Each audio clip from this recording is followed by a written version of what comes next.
You think this guy's going to leave his career like that? And you idiots out there that are making these conspiracy theories are trying to salt his name, saying that the last fight that he was ever in, this walk-off KO, this special moment, was salted by a fix. What's going on, guys? UFC 290 is now behind us. I did a quick reaction video on it. I wanted to really collect my thoughts, though, and put something else out. That was kind of quick on the fire. My head was all over the place. I don't know how any of us actually slept after that fight, after those fights, I should say. I was up literally all night. I mean, I shot that video. I was cleaning my apartment. I was doing everything. I mean, I could not calm down from that fight. It was like an internal espresso machine in my body from the adrenaline. I just, especially during the Moreno and the Pantoja fight, when that fight was over, it's almost like you think the night's over, and then you're like, wait a minute, hold on, we got one more fight to go. So now that I collected my thoughts and I processed everything, there's just a couple things I do want to go through. Couple controversial moments, couple moments I did not agree with, couple moments that were very good for the sport, very good for certain people, eye-opening for some of us.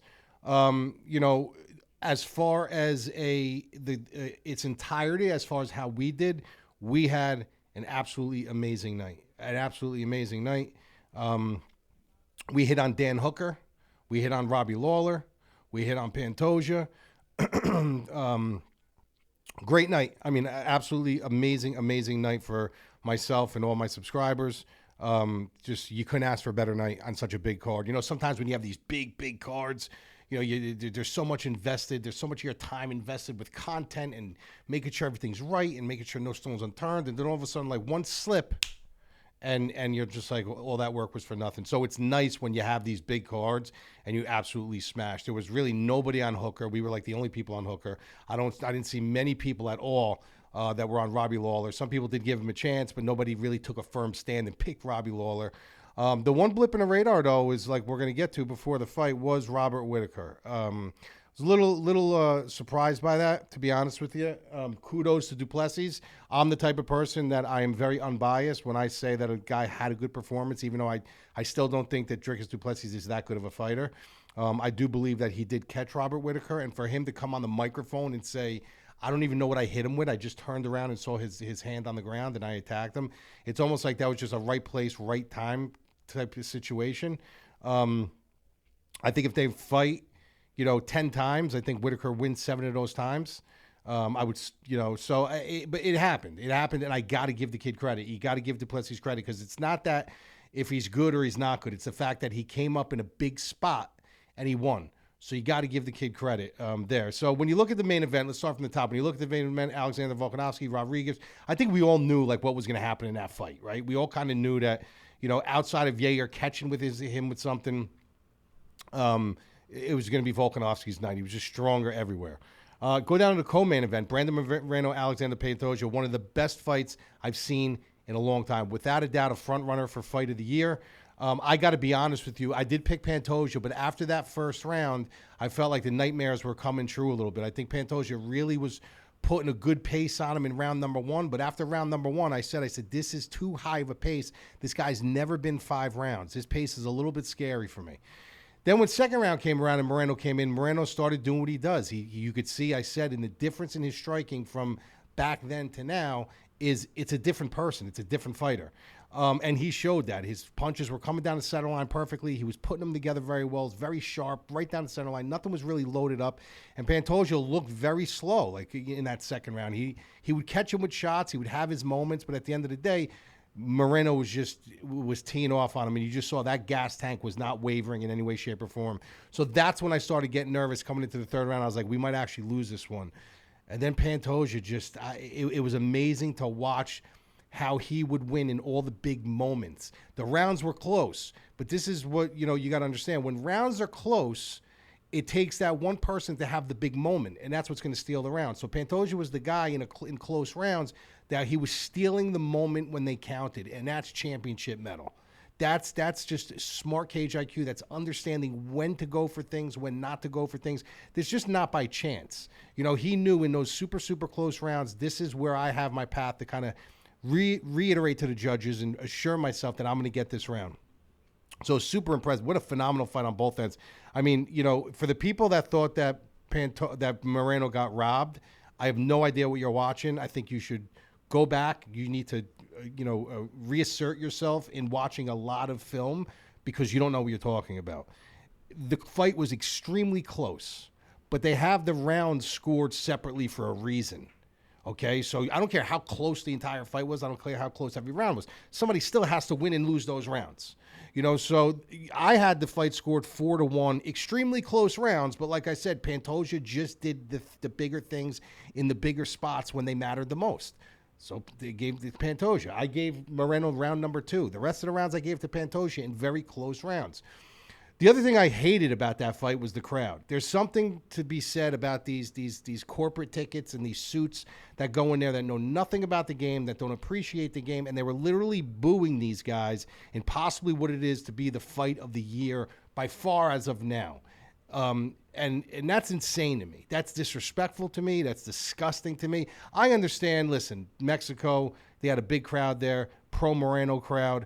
Booing Pantoja because the Mexicans want their guy to win. I get that. That's a part of the game. You do the walk, they boo you. You're in weigh-ins, they boo you. You're in a press conference, they boo you. But when these guys just left their entire souls out in that cage, and at the end of the fight, when Pantoja's got his back and Pantoja's looking for back control and looking to hook up a body triangle, you're booing them.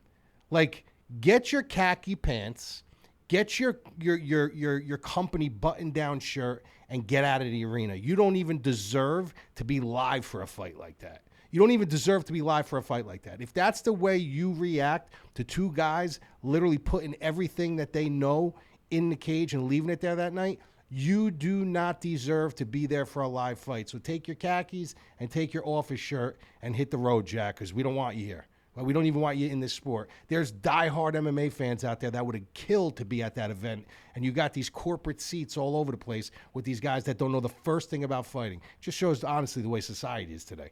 Like I said, the Robert Whitaker was a little bit of an interesting one for me. The one that I take the most pride in, one of the most, is the Dan Hooker fight. Honestly, I don't know many people, if any, that were on Dan Hooker in this fight. I don't think many people even gave him a shot in this fight because everybody was so pro Jalen Turner. And I didn't see it. I didn't understand it. I understand he's a good fighter. He's a good striker. He's a very good striker at range. But there is a blueprint to beat him. There is a clear blueprint to beat him. And Dan Hooker does understand and know that blueprint. He's been in the game long enough. He's fought enough top-level competition to understand the different styles, where Jalen Turner is a very good fighter, but he's a very good fighter when he gets what he wants. He got what he wanted in round number 1. He was sitting there and he was teeing off Dan Hooker, and it didn't look good. Another fight that it didn't look good. I was like, Dan Hooker's hanging in there, but he's taking too many big shots. He looks slow in there. Doesn't look like he's crashing the pocket. Then round 2 comes along, and he stuns him a little bit. He starts breaking that shield, cracking that ice. And then round 3, and he ends up winning a decisive decision. I mean, it was 29-28. I don't think you could have looked at it either way. We ended up hitting that and the crazy thing about the Jalen Turner was leading up to that fight, I saw so many people who actually give advice to people, so many people talking about how Jalen Turner put on all this muscle. Like, guys, he's 6'3", 150 pounds. Like, what muscle did he put on? I mean, think about how skinny that is. I mean, think about how absolutely skinny. What muscle did he possibly put on that you were so certain that this guy was going to be like this wrecking ball? I mean, first of all, it doesn't even matter. Size really doesn't mean matter. Believe it or not, it can be detrimental to you in the fight because if you have to cut too much weight, your legs start going. Like, it's just amazing some of these people's philosophies, how they really don't know the science behind, cutting weight and weigh-ins and somatotypes and what matters and what doesn't. His size doesn't mean much when he's a range striker and he wants to stay at range and he wants to stay on the outside and he wants to pick at you and prod at you. He's not a guy who's really looking to tie up with you and you drag it to the ground. So even if he did put on muscle, it might have detrimented him because he's taken away from his elasticity in his arms and his snap and the buildup of lactic acid. And so, being longer, rangier, and thinner for his type of style is actually better. However, he didn't put on any muscle because I actually posted a side shot of him walking to the scale, and the guy could literally hide behind the lamppost. And I love Jalen Turner. I think Jalen Turner is a good fighter. I just think that Dan Hooker had a clear path to beating him, and he did. Next fight was Bo Nickel. Was I impressed with Bo Nickel? Yes, I was. Why? Because he didn't use his wrestling. He met controversy in the face. He had a little adversity for the first, 10 seconds, 15 seconds. But he ended up, instead of retreating to his wrestling, this is very important, guys. Instead of retreating to his wrestling, he decided that he was going to stand and he was going to train with this guy. Now, this guy may not be a good fighter. He's 7-0. But he's got 5 knockouts. He's stocky. He's big. He came in, with a lot of brash confidence in him. He wasn't a guy that was like, I'm really happy for this opportunity. And no, he came in there. This guy was looking to win. This guy was looking to shock the world and win. And he does have power in his hands. Bo Nickel didn't care. He stared that in the face. He didn't reach into his back pocket. He didn't go to be safe and play the wrestling game with him. He literally stand and he traded when he knocked him out. So super impressive by Bo Nickel. I like where his head is. I like where his confidence is, knowing that he's just not a guy who wants to get, he'll fight land or sea with confidence. Plus 850 was the knockout prop for him. So, I was very impressed by that. I wouldn't have been impressed if he submitted him. I was like, all right, we really didn't learn anything. And we really didn't learn anything now. But the fact of the matter is we did learn that this guy will stand and trade. He is confident. He doesn't just resort to his wrestling. So he's going to continue to evolve and continue to evolve and continue to evolve. So I'm actually excited to see what he does now. I'd like to see him fight someone good, but I'm interested to see what he does. The next one I take a lot of pride in was Robbie Lawler. I took a lot of pride in this. I also took a lot of issue to this after the fight. But Robbie Lawler, how people did not slept on Robbie Lawler in this spot blows me away. I mean, he was fighting Nico Price. It wasn't like he was fighting his top guy.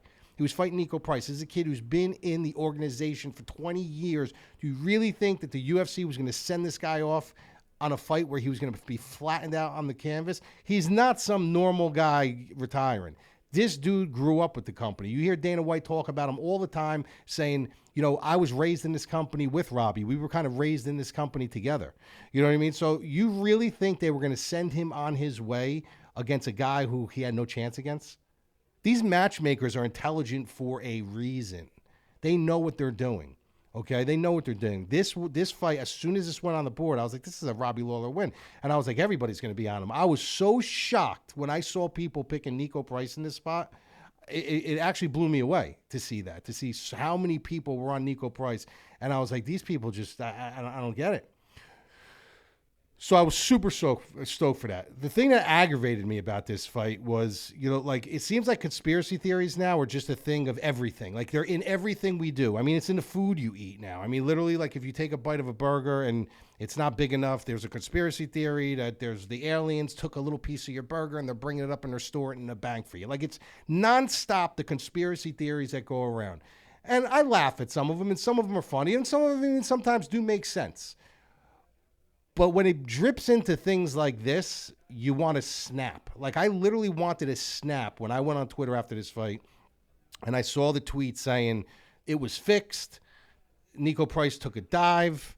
This was all set up for Robbie Lawler. They had what did the one person say? They had the reel all set up for him already. Like they knew he was going to win. That's why they had the retirement reel for him. First of all, you morons out there that really believed about the reel, okay? When you are in an NFC championship game or an AFC championship game or a Super Bowl or anything, when the game ends, when these guys put their hats on, what do you think when the score is out of reach? We're like, all right, he's going to win. Go to the store now and get all these fucking hats made.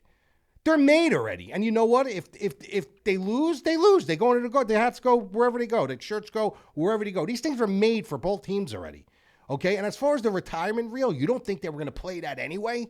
You don't think they were going to use that anyway? I mean, so that whole thing with the retirement reel being made, they knew it was all fixed. They knew it was going to happen. Nico Price took it back. Stop. Like if you've ever been punched, you've ever been in a sparring match, you understand the game, you understand where the points on the head are and stuff, and how easy it is in certain spots where it's harder than other spots to knock you out. You will know. The only people saying these things are the people that have no idea. That literally they may act like they know, but they don't know. Okay, because he got hit behind the temporal lobe, which is behind the ear, which was your storage information for auditory and memory. It's very, very easy to get hit there. He got hit there numerous times. He got hit by decent shots, and if you watch it in slow motion, the way he folded, Nico Price is not a good actor. He's not a good actor. He's not going to be able to act something like that. Number two, Robbie Lawler's not a great actor. He's not going to be able to pull his punches. This guy's been fighting since he was 17 years old. You think he's going to go in there and he's going to put on this display? Do you even think Robbie Lawler would allow that to happen? Does Robbie Lawler look like the type of guy that's going to look and say, yeah, you know what, let's do this. Let's fix the fight. Why, are you out of your mind?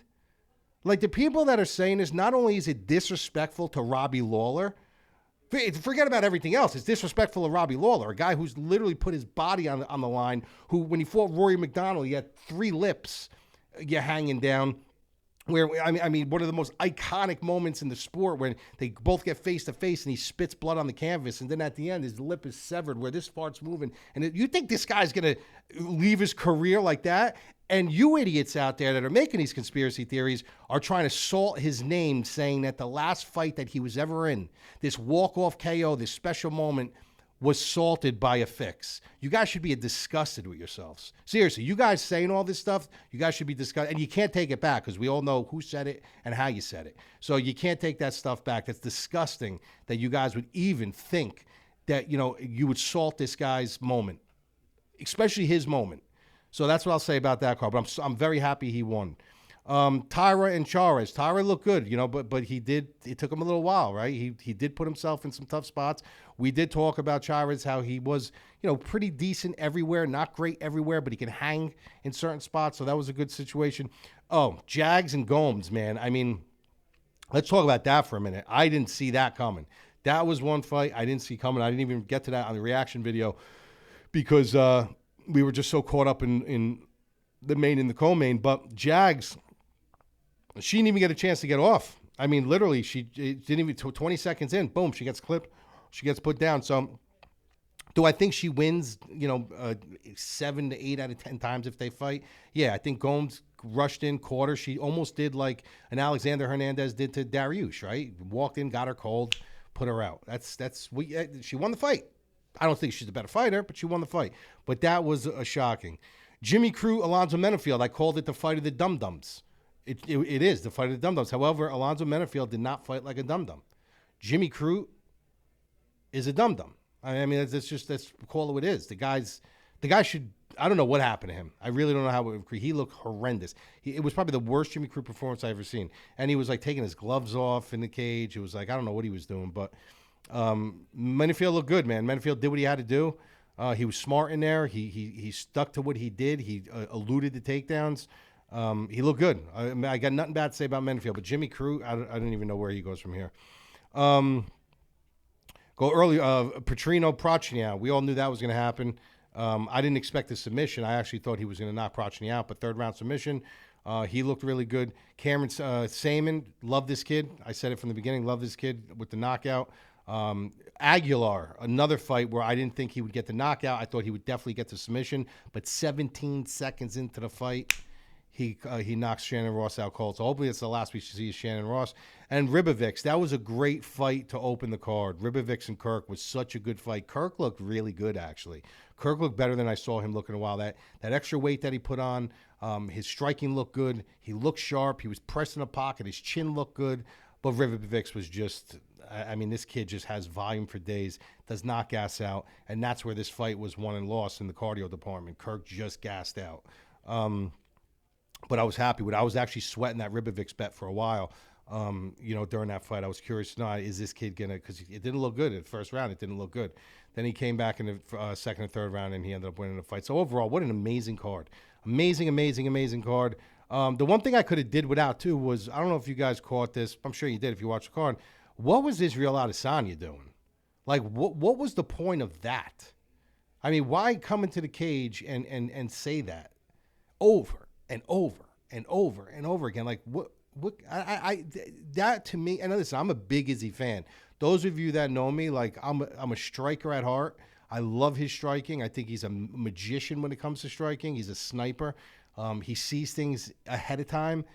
But what was that? Like I was talking to Bush about it, and me and Bush were like, I almost want to root against him after that. Like, I just, and then after in the press conference, like, dude, are the MMA media that ask the questions during these conferences, they may be the worst in any sport. They may be the absolute worst Like they need some new blood in there, man. They need something there because I haven't heard good. There's only one person that I can honestly say that asks questions, that asks questions that are in the past couple of months that I even like look at as valid anymore. Everyone else is just terrible. It's terrible. And I'll tell you who that person is, James Lynch. James Lynch does a very good job. And I know James don't listen to the show, but if you guys talk to him or you guys know him, tell him I said that. Like James Lynch asks good questions when he's there. I don't know how long he's been going to these events. I think this is fairly new for him. I'm not sure. But I haven't heard his name. I haven't heard his voice all too often at the events up until recently. And let me tell you something. Like he's a very good media guy. These guys like John, everyone else, their questions are garbage. Like this, they need to really filter these guys out. John Morgan literally had the audacity to say to Dana White that Israel Adesanya was coming in with racial undertones. What do you mean he's coming in with racial undertones?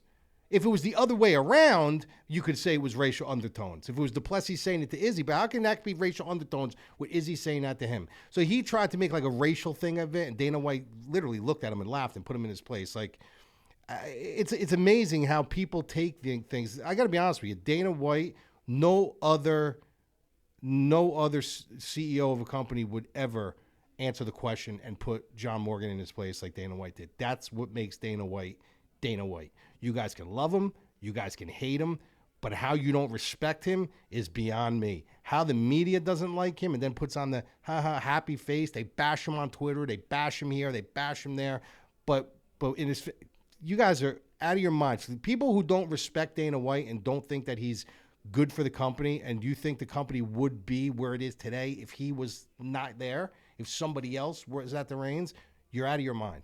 You're out of your mind. Like Dana White is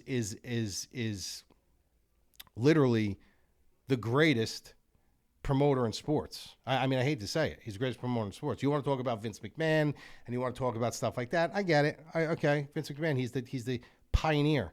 You know what I mean? But outside of him, Dana White. It's not even a question. Not even a question in my mind, Dana White. And if Dana White was not in the UFC, and he's never been in the UFC, and it was just some rando, this company would not be where it is today. It just wouldn't be.